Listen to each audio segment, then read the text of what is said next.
Assalamu alaikum wa rahmatullahi wa barakatuh. Good afternoon and good day to all of you. I hope you're doing fine and I hope everything is hunky dory.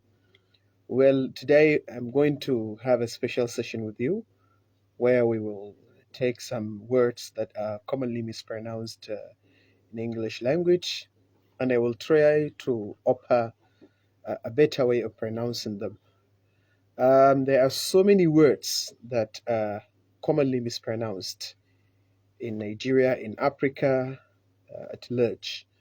And these words include entrepreneurship.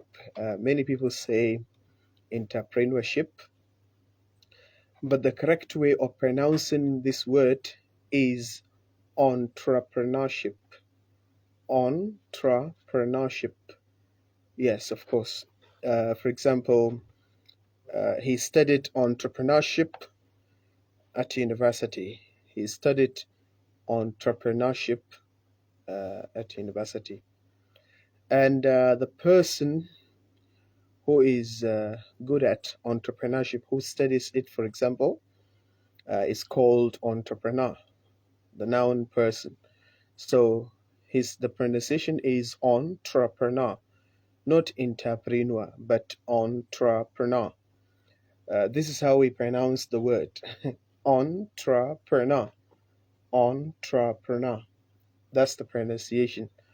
There is the third word that we're going to discuss, and this word has been pronounced wrongly for quite a long time, and the word is country. So we say country, it is not country, but country. Yes. For example, Nelson Mandela says, no country can really develop unless its citizens are educated. So we say country, not country. The fourth word that I'm going to discuss today is the word develop. So it is not a develop, but develop. Develop. So no country can really develop. That's about it. So we say develop, and the noun is development. This is the noun. So develop and development. Develop and development. So these are the 5 words that we have taken. Again, number 1 is entrepreneurship. Entrepreneurship, not entrepreneurship, but entrepreneurship. Yes. Number 2 is entrepreneur. Entrepreneur, which refers to the person. Number 3 is the word develop. So we say develop. Number 4 is development. And number 5 is country. So these are the 5 words that we have taken today. And in the next session, I will allow you to also join me in practicing the pronunciations of these words that I have mentioned. Again, the words are 5 in number. Number 1, entrepreneurship. Number 2 is entrepreneur. For example, he is a wonderful entrepreneur. Number 3 is country. For example, no country can really develop unless its citizens are educated. And number 4, we have develop. That's the verb. And the noun is development. That's number 5. So mark these words and try as much as you can to use them.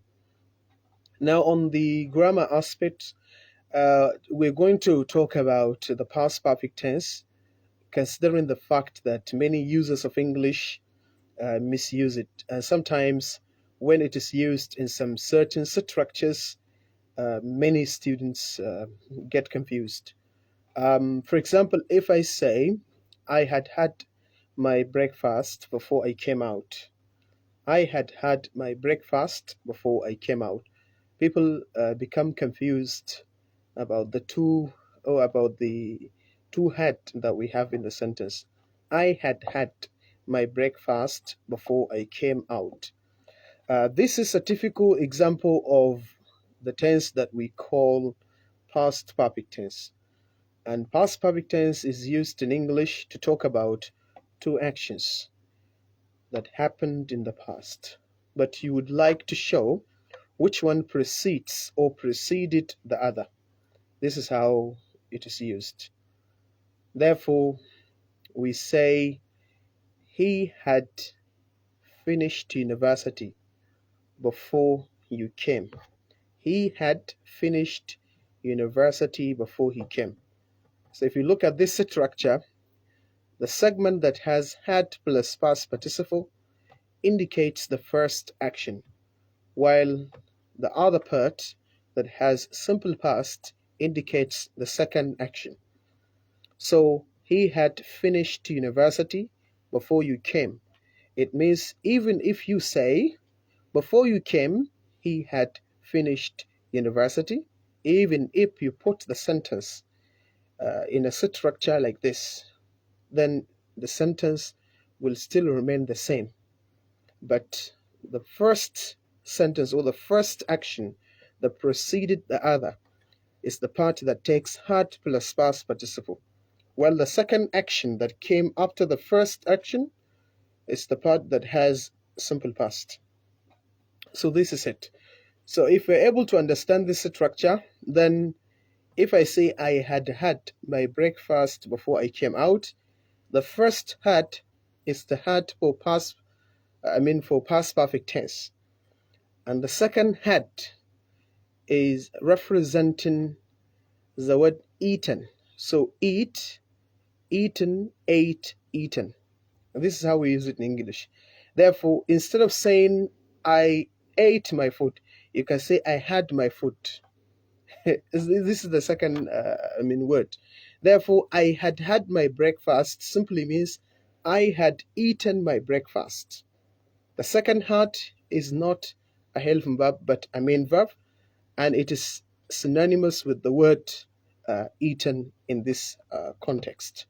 Therefore, I had had my breakfast. It means I had eaten my breakfast before you came. This is how it is used. Therefore, don't get confused. But first, you need to understand the past perfect tense and why we use it. And secondly, if you see two hats, it means the first one is the one for helping verb, while the second one is the one for the main verb that you're targeting. So this is it. Therefore, in the sentence, I had had my breakfast before you came, or before you called, or before something, it means the first had is the helping verb, while the second one means eaten. So I hope you have understood this interesting segment of grammar. And in the next video, I would like you to give me more examples on, talking about past perfect tense. Well, with regard to vocabulary, I think under vocabulary, I'm going to talk about maybe the word sensitivity. The word sensitivity is a noun, and it is usually used to talk about the ability to understand people's feelings. This is the meaning of sensitivity. For example, a successful public speaker is a speaker that speaks with sensibility or with sensitivity.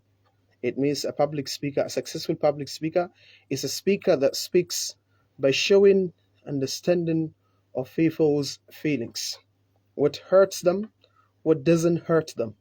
That is about sensitivity. And from sensitivity, we have sensitive.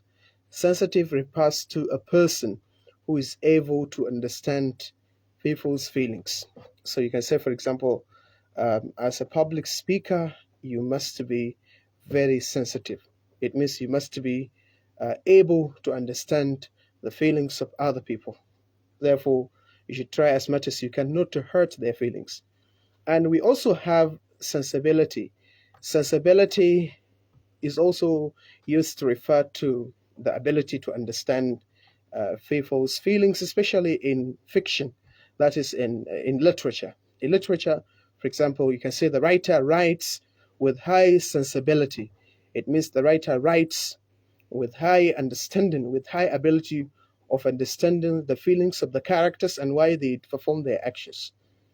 So this is how it is used.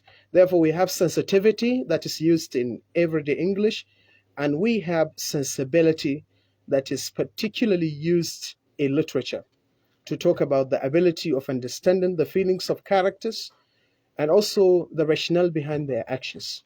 So I hope you have benefited a lot from this short video, and I hope in our next online discussion you will be able to squeeze in, to contribute a lot, to also involve in the discussion so that we will see your own examples. Therefore, the assignment is very simple.